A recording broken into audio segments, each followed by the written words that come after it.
ਕੰਚਨ outlook.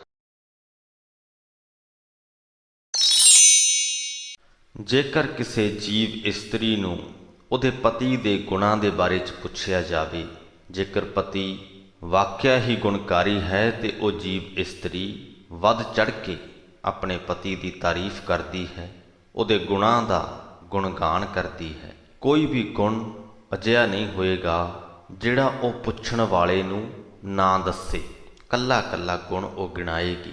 ਪਰ ਜੇਕਰ ਕਿਸੇ ਸੰਤ ਜਨ ਨੂੰ, ਪਰਮਾਤਮਾ ਦੇ ਸੇਵਕ ਨੂੰ ਇਹੀ ਸਵਾਲ ਕੀਤਾ ਜਾਏ ਕਿ ਆਪਣੇ ਪ੍ਰਭੂ ਪਤੀ ਪਰਮੇਸ਼ਵਰ ਦੇ ਗੁਣਾਂ ਦੇ ਬਾਰੇ 'ਚ ਦੱਸ, ਤਾਂ ਉਹਦਾ ਕੀ ਜਵਾਬ ਹੋਏਗਾ?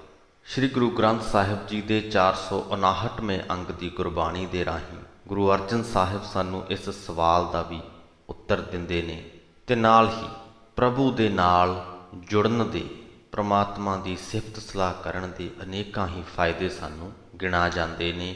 ਆਓ ਜਾਣੀਏ ਕੀ ਹਨ ਉਹ ਫਾਇਦੇ ਤੇ ਕੀ ਹਨ ਪ੍ਰਭੂ ਦੇ ਗੁਣ। ਦਿਨ ਰੈਣ ਸੁਹਾਵੜੀ ਆਈ, ਸਿਮਰਤ ਨਾਮ ਹਰੇ, ਚਰਨ ਕਮਲ ਸੰਗ ਪ੍ਰੀਤ, ਕਲਮਲ ਪਾਪ ਟਰੇ। ਹੇ ਭਾਈ, ਮਨੁੱਖ ਦੇ ਲਈ ਉਹ ਦਿਨ ਸੋਹਣਾ ਆਉਂਦਾ ਹੈ, ਉਹ ਰਾਤ ਸੋਹਣੀ ਆਉਂਦੀ ਹੈ। ਦਿਨ ਰੈਣ ਸੁਹਾਵੜੀ ਆਈ, ਸਿਮਰਤ ਨਾਮ ਹਰੇ, ਜਦੋਂ ਉਹ ਪਰਮਾਤਮਾ ਦਾ ਨਾਮ ਸਿਮਰਦਾ ਹੈ। ਜਿਹੜੇ ਪਲ ਵੀ ਅਸੀਂ ਪ੍ਰਭੂ ਦਾ ਨਾਮ ਸਿਮਰੀਏ, ਉਹ ਪਲ ਸੋਹਣਾ ਹੈ। ਚਰਨ ਕਮਲ ਸੰਗ ਪ੍ਰੀਤ, ਕਲਮਲ ਪਾਪ ਟਰੇ, ਜਦੋਂ ਅਸੀਂ ਪਰਮਾਤਮਾ ਦੇ ਸੋਹਣੇ ਚਰਨਾਂ ਕਮਲਾਂ ਦੇ ਨਾਲ ਆਪਣੀ ਪ੍ਰੀਤ ਬਣਾ ਲਈਏ, ਸਾਡੇ ਸਾਰੇ ਹੀ ਪਾਪ ਵਿਕਾਰ ਦੂਰ ਹੋ ਜਾਂਦੇ ਨੇ। ਦੁੱਖ ਭੂਖ ਦਰਿਦਰ ਨਾਠੇ, ਪ੍ਰਗਟ ਮੱਗ ਦਿਖਾਇਆ। ਜਿਸ ਮਨੁੱਖ ਨੂੰ ਗੁਰੂ ਨੇ ਜੀਵਨ ਦਾ ਸਿੱਧਾ ਰਾਹ ਵਿਖਾ ਦਿੱਤਾ, ਉਹਦੇ ਦੁੱਖ, ਉਹਦੀ ਭੁੱਖ, ਉਹਦੀ ਗਰੀਬੀ ਸਭ ਦੂਰ ਹੋ ਜਾਂਦੇ ਨੇ। ਮਿਲ ਸਾਧ ਸੰਗੇ ਨਾਮ ਰੰਗੇ, ਮਨ ਲੋੜੀਂਦਾ ਪਾਇਆ। ਜਿਹੜਾ ਮਨੁੱਖ ਗੁਰੂ ਦੀ ਸੰਗਤ ਵਿੱਚ ਮਿਲ ਕੇ ਪਰਮਾਤਮਾ ਦੇ ਨਾਮ ਦੇ ਪ੍ਰੇਮ ਵਿੱਚ ਮਗਨ ਹੁੰਦਾ ਹੈ, ਉਹ ਆਪਣੇ ਮਨ ਵਿੱਚ ਚਿਤਵਿਆ ਫਲ ਪਾ ਲੈਂਦਾ ਹੈ। ਹਰ ਦੇਖ ਦਰਸ਼ਨ ਇਸ਼ ਪੁੰਨੀ, ਕੁੱਲ ਸੰਬੂਹਾ ਸਭ ਤਰੇ। ਪਰਮਾਤਮਾ ਦਾ ਦਰਸ਼ਨ ਕਰਕੇ ਮਨੁੱਖ ਦੀ ਹਰੇਕ ਇੱਛਾ ਪੂਰੀ ਹੋ ਜਾਂਦੀ ਹੈ, ਉਹਦੀਆਂ ਸਾਰੀਆਂ ਕੁਲਾਂ ਵੀ ਤਰ ਜਾਂਦੀਆਂ ਨੇ। ਦਿਨ ਸਰੈਣ ਆਨੰਦ ਅਨਦਿਨ, ਸਿਮਰੰਤ ਨਾਨਕ ਹਰ ਹਰੇ। ਹੇ ਨਾਨਕ, ਜਿਹੜਾ ਮਨੁੱਖ ਸਦਾ ਹਰੀ ਨਾਮ ਵਿੱਚ ਸਿਮਰਦਾ ਹੈ, ਉਹਦੀ ਹਰੇਕ ਰਾਤ, ਉਹਦਾ ਹਰੇਕ ਦਿਨ, ਹਰ ਵੇਲੇ ਆਨੰਦ ਵਿੱਚ ਲੰਘਦਾ ਹੈ। ਇਸ ਬੰਦ ਦੇ ਵਿੱਚ ਜੋ ਗੁਰੂ ਵੱਲੋਂ ਦਿਖਾਏ ਜਾਣ ਵਾਲੇ ਸਿੱਧੇ ਰਾਹ ਦੀ ਗੱਲ ਗੁਰੂ ਸਾਹਿਬ ਨੇ ਕੀਤੀ ਹੈ, ਅਸੀਂ ਵੀਡੀਓ ਦੇ ਅੰਤ ਵੱਲ ਨੂੰ ਉਹਦੇ 'ਤੇ ਵਿਸਥਾਰ ਦੇ ਵਿੱਚ ਗੱਲ ਕਰਾਂਗੇ। ਆਸਾ ਮਹਿਲਾ ਪੰਜਵਾਂ, ਸ਼ੰਤ ਘਰ ਸੱਤਵਾਂ, ਇੱਕ ਓੰਕਾਰ ਸਤਿਗੁਰ ਪ੍ਰਸਾਦ। ਸ਼ਲੋਕ। ਸ਼ੁਭ ਚਿੰਤਨ ਗੋਬਿੰਦ ਰਮਨ, ਨਿਰਮਲ ਸਾਧੂ ਸੰਗ, ਨਾਨਕ ਨਾਮ ਨਾ ਵਿਸਰੋ ਇੱਕ ਘੜੀ, ਕਰ ਕਿਰਪਾ ਭਗਵੰਤ। ਹੇ ਨਾਨਕ, ਇਹ ਆਖ, ਹੇ ਭਗਵਾਨ, ਹੇ ਭਗਵੰਤ, ਮੇਰੇ ਉੱਤੇ ਮਿਹਰ ਕਰ ਕਿਰਪਾ ਭਗਵੰਤ। ਨਾਮ ਨਾ ਵਿਸਰੋ ਇੱਕ ਘੜੀ, ਕਿ ਇੱਕ ਘੜੀ ਵਾਸਤੇ ਵੀ ਤੇਰਾ ਨਾਮ ਮੈਂ ਨਾ ਭੁੱਲਾਂ। ਸ਼ੁਭ ਚਿੰਤਨ, ਕਿ ਮੈਂ ਸਦਾ ਹੀ ਭਲੀਆਂ ਸੋਚਾਂ ਸੋਚਦਾ ਰਹਾਂ। ਗੋਬਿੰਦ ਰਮਨ, ਰਮਨ ਤੋਂ ਭਾਵ ਸਿਮਰਨ, ਮੈਂ ਗੋਬਿੰਦ ਦਾ ਨਾਮ ਜਪਦਾ ਰਹਾਂ। ਨਿਰਮਲ ਸਾਧੂ ਸੰਗ, ਮੈਂ ਗੁਰੂ ਦੀ ਪਵਿੱਤਰ ਸੰਗਤ ਕਰਦਾ ਰਹਾਂ। ਸ਼ੰਤ। ਭਿੰਨੀ ਰੈਣੜੀਐ ਚਾਮਕਨ ਤਾਰੇ, ਜਾਗੈ ਸੰਤ ਜਨਾ ਮੇਰੇ RAM ਪਿਆਰੇ।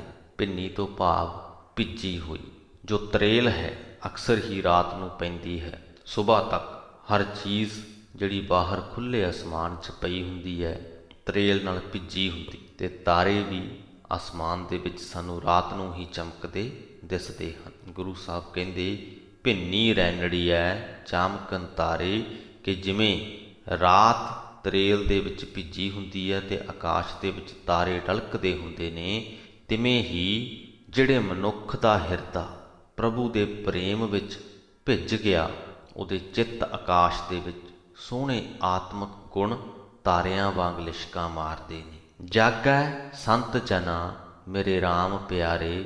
ਬੇਸ਼ੱਕ ਸਾਰੀ ਲੁਕਾਈ ਮਾਇਆ ਦੀ ਨੀਂਦ ਸੁੱਤੀ ਹੈ, ਪਰ ਮੇਰੇ RAM ਦੇ ਪਿਆਰੇ ਸੰਤ ਜਨ ਸਿਮਰਨ ਦੀ ਬਰਕਤ ਦੇ ਨਾਲ ਮਾਇਆ ਦੇ ਹੱਲਿਆਂ ਵੱਲੋਂ ਸੁਚੇਤ ਰਹਿੰਦੇ ਐ, ਜਾਗੇ ਰਹਿੰਦੇ ਐ।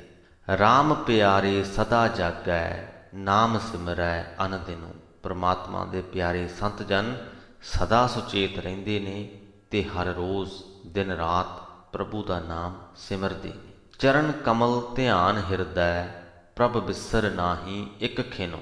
ਸੰਤ ਜਨ ਆਪਣੇ ਹਿਰਦੇ ਵਿੱਚ ਪਰਮਾਤਮਾ ਦੇ ਸੋਹਣੇ ਕੋਮਲ ਚਰਨਾਂ ਦਾ ਧਿਆਨ ਧਰਦੇ ਹਨ ਤੇ ਉਸ ਦੇ ਦਰ ਤੇ ਅਰਦਾਸ ਕਰਦੇ ਹਨ ਕਿ ਹੇ ਪ੍ਰਭੂ, ਰਤਾ ਜਿਤਨੇ ਸਮੇਂ ਲਈ ਵੀ ਸਾਡੇ ਦਿਲ ਤੋਂ ਦੂਰ ਨਾ ਹੋ। ਤਜ ਮਾਨ ਮੋਹ ਵਿਕਾਰ ਮਨ ਕਾ, ਕਲ ਮਲਾ ਦੁੱਖ ਜਾਰੀ। ਸੰਤ ਜਨ ਆਪਣੇ ਮਨ ਦਾ ਮਾਣ ਛੱਡ ਕੇ ਮੋਹ ਤੇ ਵਿਕਾਰ ਦੂਰ ਕਰਕੇ ਆਪਣੇ ਸਾਰੇ ਦੁੱਖ ਸਾੜ ਲੈਂਦੇ ਹਨ। ਬਿਨਵੰਤ ਨਾਨਕ ਸਦਾ ਜਾਗੈ, ਹਰ ਦਾਸ ਸੰਤ ਪਿਆਰੇ। ਨਾਨਕ ਬੇਨਤੀ ਕਰਦਾ ਹੈ, ਹੇ ਭਾਈ, ਪਰਮਾਤਮਾ ਦੇ ਪਿਆਰੇ ਸੰਤ, ਪਰਮਾਤਮਾ ਦੇ ਦਾਸ ਸਦਾ ਮਾਇਆ ਦੇ ਹੱਲਿਆਂ ਵੱਲੋਂ ਸੁਚੇਤ ਰਹਿੰਦੇ ਹਨ। ਮੇਰੀ ਸੇਜੜੀਐ ਆਡੰਬਰ ਬਣਿਆ, ਮਨ ਆਨੰਦ ਭਇਆ, ਪ੍ਰਭ ਆਵਤ ਸੁਣਿਆ। ਆਡੰਬਰ ਤੋਂ ਭਾਵ ਸਜਾਵਟ। ਇੱਕ ਜੀਵ ਇਸਤਰੀ ਇਹ ਪੁਕਾਰ ਕਰ ਰਹੀ ਹੈ ਕਿ ਹੇ ਸਖੀ, ਜਦੋਂ ਮੈਂ ਪ੍ਰਭੂ ਨੂੰ ਆਪਣੇ ਵੱਲ ਆਉਂਦਾ ਸੁਣਿਆ, ਪ੍ਰਭ ਆਵਤ ਸੁਣਿਆ, ਮਨ ਆਨੰਦ ਭਇਆ, ਤਾਂ ਮੇਰੇ ਮਨ ਦੇ ਵਿੱਚ ਆਨੰਦ ਪੈਦਾ ਹੋ ਗਿਆ। ਮੇਰੀ ਸੇਜੜੀਐ ਆਡੰਬਰ ਬਣਿਆ, ਮੇਰੇ ਹਿਰਦੇ ਦੀ ਸੋਹਣੀ ਸੇਜ ਉੱਤੇ ਸਜਾਵਟ ਬਣ ਗਈ। ਪ੍ਰਭ ਮਿਲੇ ਸੁਆਮੀ ਸੁੱਖਾਂ ਗਾਮੀ, ਚਾਵ ਮੰਗਲ ਰਸ ਭਰੇ। ਹੇ ਸਖੀ, ਜਿਨ੍ਹਾਂ ਵਡਭਾਗੀਆਂ ਨੂੰ ਸੁੱਖ ਦੇਣ ਵਾਲੇ ਮਾਲਕ ਪ੍ਰਭੂ ਜੀ ਮਿਲ ਪੈਂਦੇ ਹਨ, ਉਹਨਾਂ ਦੇ ਹਿਰਦੇ ਚਾਵਾਂ ਨਾਲ, ਖੁਸ਼ੀਆਂ ਨਾਲ, ਆਨੰਦ ਨਾਲ ਭਰ ਜਾਂਦੇ ਹਨ। ਅੰਗ ਸੰਗ ਲਾਗੇ ਦੂਖ ਭਾਗੀ, ਪ੍ਰਾਣ ਮਨ ਤਨ ਸਭ ਹਰੇ। ਉਹ ਪ੍ਰਭੂ ਦੇ ਅੰਗ ਜਾਣੀ ਕਿ ਚਰਨਾਂ ਦੇ ਨਾਲ ਜੁੜੇ ਰਹਿੰਦੇ ਹਨ, ਉਹਨਾਂ ਦੇ ਦੁੱਖ ਦੂਰ ਹੋ ਜਾਂਦੇ ਹਨ। ਉਹਨਾਂ ਦੀ ਜਿੰਦ, ਉਹਨਾਂ ਦਾ ਮਨ, ਉਹਨਾਂ ਦਾ ਸਰੀਰ ਸਾਰੇ ਹੀ ਆਤਮਿਕ ਜੀਵਨ ਦੇ ਨਾਲ ਹਰੇ ਭਰੇ ਹੋ ਜਾਂਦੇ ਨੇ। ਮਨ ਇੱਛ ਪਾਈ ਪ੍ਰਭ ਧਿਆਈ, ਸੰਜੋਗ ਸਾਹਾ ਸ਼ੁਭ ਗਣਿਆ। ਗੁਰੂ ਦੀ ਸ਼ਰਨ ਪੈ ਕੇ ਜਿਹੜੇ ਮਨੁੱਖ ਪ੍ਰਭੂ ਦਾ ਧਿਆਨ ਧਰਦੇ ਹਨ, ਉਹਨਾਂ ਦੇ ਮਨ ਦੀ ਹਰੇਕ ਇੱਛਾ ਪੂਰੀ ਹੋ ਜਾਂਦੀ ਹੈ। ਗੁਰੂ ਪਰਮਾਤਮਾ ਨਾਲ ਉਹਨਾਂ ਦਾ ਮਿਲਾਪ ਕਰਾਉਣ ਲਈ ਭਲਾ ਸੰਜੋਗ ਬਣਾ ਦਿੰਦਾ ਹੈ, ਚੰਗਾ ਮੁਹੂਰਤ ਕੱਢ ਦਿੰਦਾ ਹੈ। ਬਿਨਵੰਤ ਨਾਨਕ ਮਿਲੇ ਸ੍ਰੀਧਰ, ਸਗਲ ਆਨੰਦ ਰਸ ਬਣਿਆ। ਨਾਨਕ ਬੇਨਤੀ ਕਰਦਾ ਹੈ, ਜਿਨ੍ਹਾਂ ਵਡਭਾਗੀਆਂ ਨੂੰ ਪ੍ਰਭੂ ਜੀ ਮਿਲ ਪੈਂਦੇ ਹਨ, ਉਹਨਾਂ ਦੇ ਹਿਰਦੇ ਵਿੱਚ ਸਾਰੇ ਆਨੰਦ ਬਣ ਜਾਂਦੇ ਹਨ, ਹੁਲਾਰਾ ਬਣਿਆ ਰਹਿੰਦਾ ਹੈ। ਚੰਗੇ ਮੁਹੂਰਤ ਦੀ ਗੱਲ ਇਸ ਬੰਦ ਦੇ ਵਿੱਚ ਹੋਈ ਤੇ ਜਦੋਂ ਪੂਰੀ ਪੰਕਤੀ ਦੀ ਅਸੀਂ ਵਿਆਖਿਆ ਪੜ੍ਹਦੇ ਹਾਂ, ਸਹਿਜੇ ਹੀ ਇਹ ਗੱਲ ਸਮਝ ਦੇ ਵਿੱਚ ਆ ਜਾਂਦੀ ਹੈ ਕਿ ਇੱਥੇ ਚੰਗਾ ਮੁਹੂਰਤ ਕੋਈ ਕਿਸੇ ਖਾਸ ਸਮੇਂ ਨੂੰ ਨਹੀਂ ਮੰਨਿਆ ਗਿਆ, ਬਲਕਿ ਉਸ ਸਮੇਂ ਨੂੰ ਮੰਨਿਆ ਗਿਆ ਜਦੋਂ ਜੀਵ ਦਾ ਪ੍ਰਭੂ ਦੇ ਨਾਲ ਮਿਲਾਪ ਹੋ ਜਾਂਦਾ। ਭਾਵ ਕਿ ਜਿਸ ਪਲ ਕੋਈ ਚੰਗੀ ਚੀਜ਼ ਹੋ ਗਈ, ਕੋਈ ਚੰਗਾ ਵਰਤਾਰਾ ਵਾਪਰ ਗਿਆ, ਉਹ ਪਲ ਹੀ ਸ਼ੁਭ ਮੁਹੂਰਤ ਹੈ। ਮਿਲ ਸਖੀਆਂ ਪੁੱਛੈ, ਕਹੋ ਕੰਤ ਨਿਸ਼ਾਨੀ। ਸਹੇਲੀਆਂ ਮਿਲ ਕੇ ਮੈਨੂੰ ਪੁੱਛਦੀਆਂ ਹਨ ਕਿ ਖਸਮ ਪ੍ਰਭੂ ਦੀ ਕੋਈ ਨਿਸ਼ਾਨੀ ਦੱਸ। ਰਸ ਪ੍ਰੇਮ ਭਰੀ ਕਛ ਬੋਲ ਨਾ ਜਾਣੀ। ਤਾਂ ਅੱਗੋਂ ਪ੍ਰਭੂ ਦੇ ਪ੍ਰੇਮ ਦੇ ਵਿੱਚ ਵਿੱਝੀ ਹੋਈ ਜੀਵ ਇਸਤਰੀ ਜਵਾਬ ਦਿੰਦੀ ਹੈ ਕਿ ਮੈਂ ਉਸ ਦੇ ਮਿਲਾਪ ਦੇ ਆਨੰਦ ਵਿੱਚ ਮਗਨ ਤਾਂ ਹਾਂ, ਉਸ ਦੇ ਪ੍ਰੇਮ ਨਾਲ ਮੇਰਾ ਹਿਰਦਾ ਭਰਿਆ ਹੋਇਆ ਵੀ ਹੈ। ਰਸ ਪ੍ਰੇਮ ਭਰੀ ਕਛ ਬੋਲ ਨਾ ਜਾਣੀ, ਪਰ ਮੈਂ ਉਹਦੀ ਕੋਈ ਨਿਸ਼ਾਨੀ ਦੱਸਣਾ ਨਹੀਂ ਜਾਣਦੀ। ਗੁਣ ਗੂੜ ਗੁਪਤ ਅਪਾਰ ਕਰਤੇ, ਨਿਗਮ ਅੰਤ ਨਾ ਪਾਵਹਿ। ਨਿਗਮ ਤੋਂ ਭਾਵ ਹੈ ਇੱਥੇ ਵੇਦ। ਉਹ ਜੀਵ ਇਸਤਰੀ ਕਹਿੰਦੀ ਹੈ ਕਿ ਮੇਰੇ ਉਸ ਕਰਤਾਰ ਦੇ ਗੁਣ ਡੂੰਘੇ ਹਨ, ਗੁੱਝੇ ਹਨ, ਬੇਅੰਤ ਹਨ। ਨਿਗਮ ਅੰਤ ਨਾ ਪਾਵਹਿ, ਇੱਥੋਂ ਤੱਕ ਕਿ ਵੇਦ ਵੀ ਉਹਦੇ ਗੁਣਾਂ ਦਾ ਅੰਤ ਨਹੀਂ ਪਾ ਸਕਦੇ। ਭਗਤ ਭਾਏ ਧਿਆਏ ਸੁਆਮੀ, ਸਦਾ ਹਰ ਗੁਣ ਗਾਵਹਿ। ਉਸ ਪਰਮਾਤਮਾ ਦੇ ਸੇਵਕ ਉਸ ਦੀ ਭਗਤੀ ਦੇ ਰੰਗ ਵਿੱਚ, ਉਸ ਦੇ ਪ੍ਰੇਮ ਵਿੱਚ ਜੁੜ ਕੇ ਉਹਦਾ ਧਿਆਨ ਧਰ ਕੇ ਸਦਾ ਉਸ ਮਾਲਕ ਦੇ ਗੁਣ ਗਾਉਂਦੇ ਰਹਿੰਦੇ ਹਨ। ਸੋ ਉਸ ਪਰਮਾਤਮਾ ਦੇ ਗੁਣ ਜਿਹੜੇ ਹਨ, ਉਹਨਾਂ ਨੂੰ ਸਿਰਫ ਅਸੀਂ ਮਹਿਸੂਸ ਕਰ ਸਕਦੇ ਹਾਂ। ਜਿਵੇਂ ਜਿਵੇਂ ਅਸੀਂ ਗੁਰਬਾਣੀ ਪੜ੍ਹਦੇ ਜਾਂਦੇ ਹਾਂ, ਅਸੀਂ ਉਸ ਪਰਮਾਤਮਾ ਦੇ ਨੇੜੇ ਹੁੰਦੇ ਜਾਂਦੇ ਹਾਂ। ਉਸ ਪਰਮਾਤਮਾ ਦਾ ਵਡੱਪਣ ਸਾਡੇ ਹਿਰਦੇ ਵਿੱਚ ਘਰ ਕਰਦਾ ਜਾਂਦਾ ਹੈ। ਅਸੀਂ ਹਰ ਛੋਟੇ ਛੋਟੇ ਵਰਤਾਰੇ ਦੇ ਵਿੱਚ ਉਸ ਪਰਮਾਤਮਾ ਦੀ ਮੌਜੂਦਗੀ ਵੇਖਣ ਲੱਗਦੇ ਹਾਂ। ਸ੍ਰਿਸ਼ਟੀ ਦੀ ਹਰ ਛੋਟੀ ਤੋਂ ਛੋਟੀ ਪ੍ਰਕਿਰਿਆ ਵੀ, ਛੋਟੇ ਤੋਂ ਛੋਟਾ ਵਰਤਾਰਾ ਵੀ ਬੜਾ ਗੁੰਝਲਦਾਰ ਹੈ। ਅਕਸਰ ਅਸੀਂ ਇਸ ਗੱਲ ਵੱਲ ਧਿਆਨ ਨਹੀਂ ਦਿੰਦੇ, ਪਰ ਪ੍ਰਭੂ ਦੇ ਨਾਲ ਜਦੋਂ ਸਾਡੀ ਪ੍ਰੀਤ ਬਣ ਜਾਏ ਤਾਂ ਉਹ ਗੁੰਝਲਦਾਰ ਵਰਤਾਰਿਆਂ ਦੇ ਵਿੱਚ ਸਾਨੂੰ ਪਰਮਾਤਮਾ ਦੀ ਸ਼ਕਤੀ ਨਜ਼ਰ ਆਉਂਦੀ। ਸਾਡੇ ਦਿਲ ਦੇ ਵਿੱਚ ਇਹ ਗੱਲ ਆਉਂਦੀ ਹੈ ਕਿ ਇਨਸਾਨ ਇੰਨਾ ਗੁੰਝਲਦਾਰ ਕੰਮ ਨਹੀਂ ਕਰ ਸਕਦਾ, ਇਹ ਪਰਮਾਤਮਾ ਦੀ ਹੀ ਲੀਲਾ ਹੈ, ਉਹਦੀ ਹੀ ਬਣਾਈ ਹੋਈ ਇਸ ਦੁਨੀਆ ਦੇ ਵਿੱਚ ਇਹ ਗੁੰਝਲਦਾਰ ਵਰਤਾਰੇ ਵਾਪਰ ਰਹੇ। ਸੋ ਜਿੱਥੇ ਇੱਕ ਪਤਨੀ ਆਪਣੇ ਪਤੀ ਦੇ ਗੁਣ ਬੋਲ ਕੇ ਦੱਸ ਸਕਦੀ ਹੈ, ਉੱਥੇ ਹੀ ਇੱਕ ਜੀਵ ਇਸਤਰੀ ਜਾਂ ਇੱਕ ਸੇਵਕ ਪ੍ਰਭੂ ਪਤੀ ਦੇ ਗੁਣ ਬੋਲ ਕੇ ਨਹੀਂ ਦੱਸ ਸਕਦਾ, ਉਹਨਾਂ ਨੂੰ ਸਿਰਫ ਆਪਣੇ ਹਿਰਦੇ ਦੇ ਵਿੱਚ ਉਹ ਮਹਿਸੂਸ ਕਰ ਸਕਦੀ। ਚੱਲਦੇ ਹਾਂ। ਸਗਲ ਗੁਣ ਸੁਗਿਆਨ ਪੂਰਨ ਆਪਣੇ ਪ੍ਰਭ ਭਾਣੀ, ਬਿਨਵੰਤ ਨਾਨਕ ਰੰਗ ਰਾਤੀ ਪ੍ਰੇਮ ਸਹਿਜ ਸਮਾਣੀ। ਨਾਨਕ ਬੇਨਤੀ ਕਰਦਾ ਹੈ, ਜਿਹੜੀ ਜੀਵ ਇਸਤਰੀ ਉਸ ਖਸਮ ਪ੍ਰਭੂ ਦੇ ਪ੍ਰੇਮ ਦੇ ਰੰਗ ਵਿੱਚ ਰੰਗੀ ਜਾਂਦੀ ਹੈ, ਉਹ ਆਤਮਿਕ ਅਡੋਲਤਾ ਵਿੱਚ ਲੀਨ ਰਹਿੰਦੀ ਹੈ। ਉਹ ਆਪਣੇ ਉਸ ਪ੍ਰਭੂ ਨੂੰ ਪਿਆਰੀ ਲੱਗਣ ਲੱਗ ਪੈਂਦੀ ਹੈ, ਜੋ ਸਾਰੇ ਗੁਣਾਂ ਦਾ ਮਾਲਕ ਹੈ, ਜੋ ਸ੍ਰੇਸ਼ਟ ਗਿਆਨ ਵਾਲਾ ਹੈ, ਜੋ ਸਭ ਵਿੱਚ ਵਿਆਪਕ ਹੈ। ਸੁਖ ਸੋਹਿਲੜੇ ਹਰ ਗਾਵਣ ਲਾਗੇ, ਸਾਜਨ ਸਰਸਿਅੜੇ ਦੁੱਖ ਦੁਸ਼ਮਣ ਭਾਗੇ। ਹੇ ਭਾਈ, ਜਦੋਂ ਪ੍ਰਮਾਤਮਾ ਦੇ ਭਗਤ ਪ੍ਰਮਾਤਮਾ ਦੀ ਸਿਫਤ ਸਲਾਹ ਦੇ ਸੋਹਣੇ ਤੇ ਸੁਖਦਾਈ ਗੀਤ ਗਾਣ ਲੱਗ ਪੈਂਦੇ ਨੇ, ਤਾਂ ਸਾਜਨ ਸਰਸਿਅੜੇ, ਸਰਸਿਅੜੇ ਤੋਂ ਭਾਵ ਵਧਣਾ ਫੁੱਲਣਾ, ਪ੍ਰਫੁੱਲਤ ਹੋਣ, ਉਹਨਾਂ ਦੇ ਅੰਦਰ ਸ਼ੁਭ ਗੁਣਾਂ ਵਰਗੇ ਮਿੱਤਰ ਜਿਹੜੇ ਨੇ ਉਹ ਵਧਣ ਫੁੱਲਣ ਲੱਗਦੇ ਐ। ਦੁੱਖ ਦੁਸ਼ਮਣ ਭਾਗੇ, ਦੁੱਖ ਅਤੇ ਕਾਮ ਆਦਿਕ ਵੈਰੀ ਜਿਹੜੇ ਨੇ ਉਹ ਨਸ ਜਾਂਦੇ। ਸੁਖ ਸਹਿਜ ਸਰਸੇ ਹਰ ਨਾਮ ਰਹਿਸੇ, ਪ੍ਰਭ ਆਪ ਕਿਰਪਾ ਧਾਰੀਆ। ਸੁਖ ਅਤੇ ਸਹਿਜ ਉਹਨਾਂ ਦੇ ਅੰਦਰ ਪ੍ਰਫੁੱਲਤ ਹੁੰਦੇ ਨੇ। ਪਰਮਾਤਮਾ ਦੇ ਨਾਮ ਦੀ ਬਰਕਤ ਦੇ ਨਾਲ ਉਹ ਪ੍ਰਸੰਨ ਚਿੱਤ ਰਹਿੰਦੇ ਨੇ। ਇਹ ਸਾਰੀ ਮਿਹਰ ਜਿਹੜੀ ਹੈ ਪ੍ਰਭੂ ਨੇ ਆਪ ਹੀ ਉਹਨਾਂ ਤੇ ਕੀਤੀ ਹੁੰਦੀ। ਹਰ ਚਰਨ ਲਾਗੇ ਸਦਾ ਜਾਗੇ, ਮਿਲੇ ਪ੍ਰਭ ਬਨਵਾਰੀਆ। ਜਿਨ੍ਹਾਂ ਵੀ ਸੇਵਕਾਂ ਦੇ ਉੱਪਰ ਪ੍ਰਭੂ ਮਿਹਰ ਕਰਦਾ ਹੈ, ਉਹ ਸੇਵਕ ਪਰਮਾਤਮਾ ਦੇ ਚਰਨਾਂ ਵਿੱਚ ਜੁੜੇ ਰਹਿੰਦੇ ਹਨ, ਵਿਕਾਰਾਂ ਦੇ ਹੱਲਿਆਂ ਵੱਲੋਂ ਸਦਾ ਸੁਚੇਤ ਰਹਿੰਦੇ ਹਨ ਤੇ ਜਗਤ ਦੇ ਮਾਲਕ ਪ੍ਰਭੂ ਨੂੰ ਮਿਲ ਪੈਂਦੇ ਹਨ। ਸ਼ੁਭ ਦਿਵਸ ਆਏ ਸਹਿਜ ਪਾਏ, ਸਗਲ ਨਿਤ ਪ੍ਰਭ ਪਾਗੇ। ਹੇ ਭਾਈ, ਸੰਤ ਜਨਾਂ ਵਾਸਤੇ ਜੀਵਨ ਦੇ ਇਹ ਭਲੇ ਦਿਨ ਆਏ ਹੁੰਦੇ ਹਨ। ਉਹ ਆਤਮਿਕ ਅਡੋਲਤਾ ਵਿੱਚ ਟਿਕ ਕੇ ਸਾਰੇ ਗੁਣਾਂ ਦੇ ਖਜ਼ਾਨੇ ਪ੍ਰਭੂ ਦੇ ਚਰਨ ਪਰਸਦੇ ਰਹਿੰਦੇ। ਬਿਨਵੰਤ ਨਾਨਕ ਸ਼ਰਨ ਸੁਆਮੀ, ਸਦਾ ਹਰ ਜਨ ਤਾਗੇ।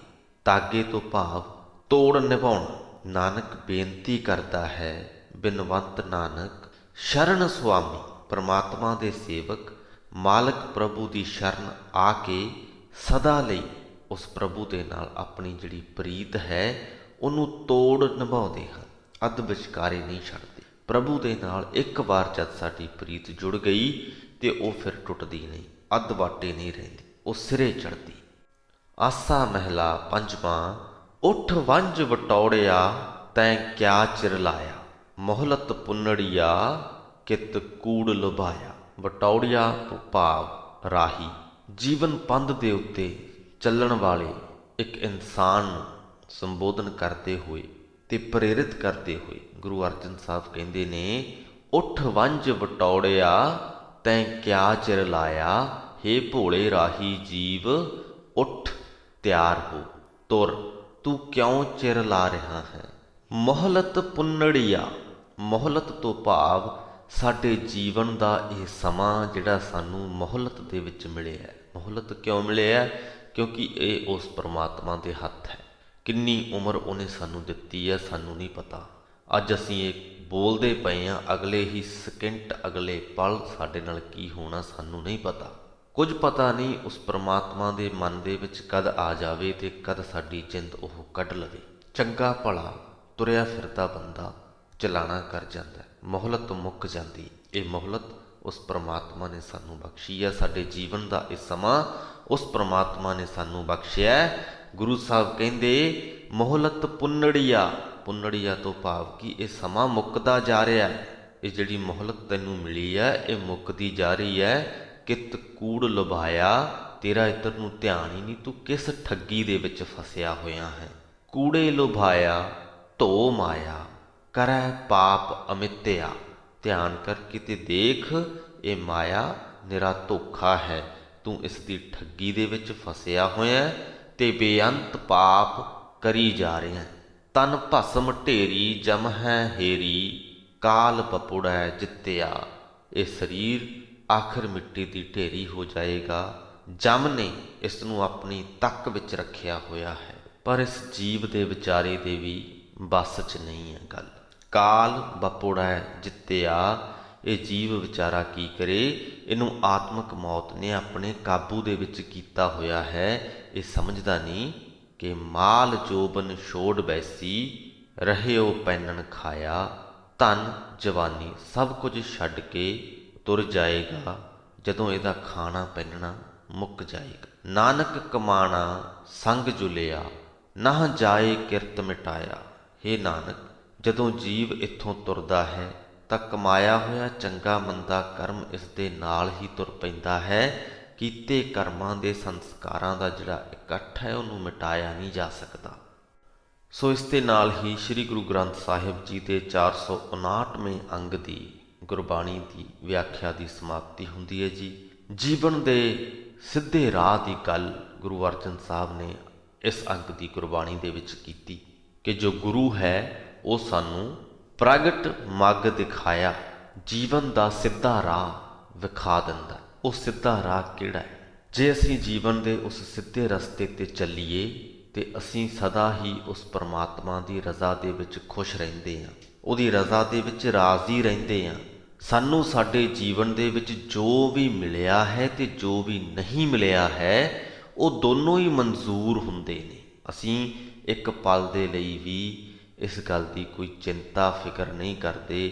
ਇਸ ਗੱਲ ਦੇ ਲਈ ਅਸੀਂ ਝੁਰਦੇ ਨਹੀਂ ਕਿ ਮੈਨੂੰ ਆਹ ਕਿਉਂ ਮਿਲ ਗਿਆ ਜਾਂ ਮੈਨੂੰ ਉਹ ਕਿਉਂ ਨਹੀਂ ਮਿਲਿਆ। ਜਿਹੜਾ ਵੀ ਇਨਸਾਨ ਜੀਵਨ ਦੇ ਇਸ ਸਿੱਧੇ ਰਸਤੇ 'ਤੇ ਤੁਰਦਾ ਹੈ ਉਹ ਤੇ ਉਹਦੀ ਰਜ਼ਾ ਦੇ ਵਿੱਚ ਰਾਜ਼ੀ ਰਹਿੰਦਾ ਹੈ। ਨਾ ਉਹਨੂੰ ਕੋਈ ਅਮੀਰੀ ਗਰੀਬੀ ਦੇ ਨਾਲ ਫਰਕ ਪੈਂਦਾ ਹੈ, ਨਾ ਉਹਨੂੰ ਕੋਈ ਸੁਹੱਪਣ ਦੇ ਨਾਲ ਸੁੰਦਰਤਾ ਦੇ ਨਾਲ ਫਰਕ ਪੈਂਦਾ ਹੈ, ਨਾ ਉਹਨੂੰ ਆਪਣੇ ਸਰੀਰ ਤੋਂ ਕੋਈ ਕਮੀ ਮਹਿਸੂਸ ਹੁੰਦੀ ਹੈ ਕਿ ਮੈਂ ਮੋਟਾ ਕਿਉਂ ਹਾਂ, ਮੈਂ ਪਤਲਾ ਕਿਉਂ ਹਾਂ, ਮੈਂ ਸੋਹਣਾ ਕਿਉਂ ਨਹੀਂ, ਮੈਂ ਲੰਬਾ ਕਿਉਂ ਨਹੀਂ।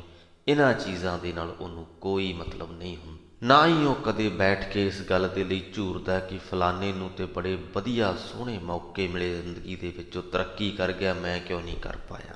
ਉਹਨੂੰ ਇਸ ਗੱਲ ਦਾ ਕੋਈ ਝੋਰਾ ਨਹੀਂ ਹੁੰਦਾ।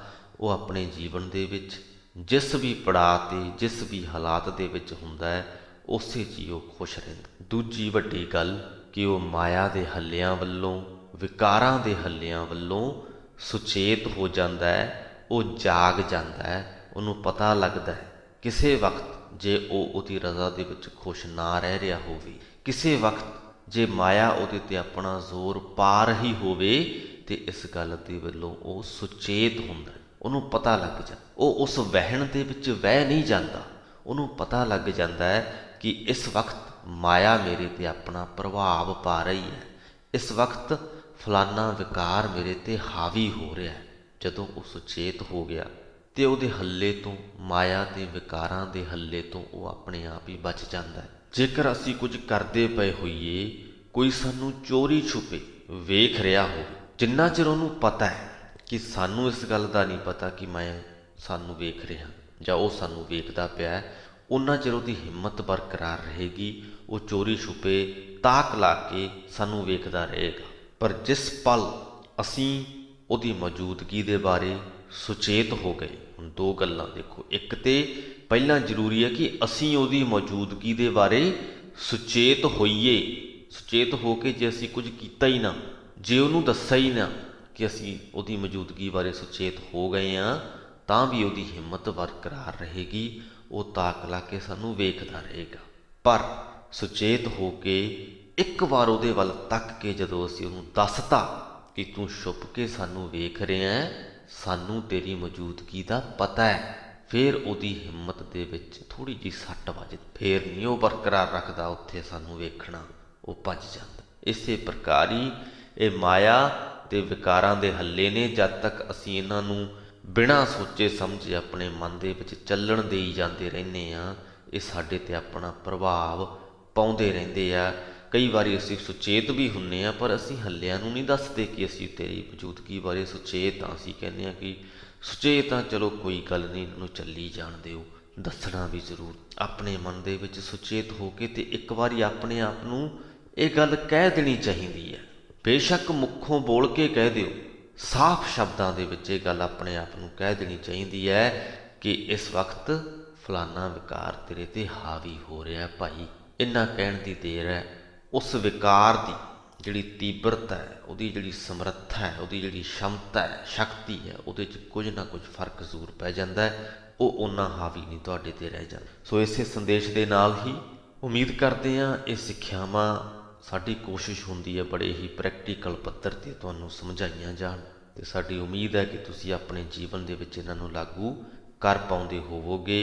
ਗੁਰਬਾਣੀ ਦਾ ਅਸਰ ਤੁਹਾਡੇ ਹਿਰਦਿਆਂ 'ਤੇ ਵਸਿਆ ਹੋਏਗਾ। ਇੱਥੇ ਹੀ ਅੱਜ ਦੀ ਵੀਡੀਓ ਦੀ ਸਮਾਪਤੀ ਕਰਦੇ ਹਾਂ ਜੀ। ਬੁਲਾਓ ਫਤਿਹ। ਵਾਹਿਗੁਰੂ ਜੀ ਕਾ ਖਾਲਸਾ, ਵਾਹਿਗੁਰੂ ਜੀ ਕੀ ਫਤਿਹ।